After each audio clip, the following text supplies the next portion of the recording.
Mag-GCQ na tayo. Ngayon kung mag-GCQ tayo, papayag sa Dahil na inyo, may natawag. ATF guidelines. Ang mga lugar na under GCQ ay papayagan na yung ganitong klase ng public transport. Kaya nang mahigpit po ang tuntunan. Kung ang mga bus ay payagan na ulit makakaya sa Metro Manila, kapag nag-GCQ na tayo, 50% lang ng capacity ang papayagan sa Pilipinas sa bawat biyahe. Ilan ba ang sakay ng bus? Aba, ang layo ng boses mo, hindi ka maintindihan. 65. Ano yun? Tayuan na yun. Tayuan na? Sakto lang. Yung mga upong ano. Sino ito? Na gano'n.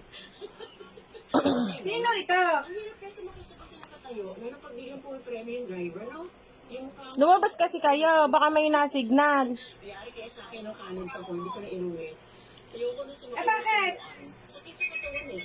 O ayan. Ano? Maliban po sa 50%, bakit kailangan 50% ang capacity? Ano nyo, Sabil? Kailangan po laktaw-laktaw Hello? yung sakay o upo ng mga pasahero. Halimbawa, sa unahan, may nagpasakay, may laktaw dito, is sa susunod, pangatlo sila naman yung kanyang pauupuan. So, ganun Tagasaan daw kayo. po. Para lang po siguro yung makinig pagsunod natin sa social Ha? distancing. Kayo po si Willie. Public transport. Kaya, huwag po kayo mag-alala. Kung sakali mag-GCQ tayo, Hello po. public transport. Pero Kayo po si Willie. O si nanay, ah. MRT, LRT natin, limited ang capacity kasi kailangan Taga-Pila Laguna po. Baka sa labas, baka may ingat. sa mahaba-habang oras ang Hello po.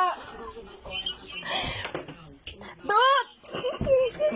Salamat sa shopping.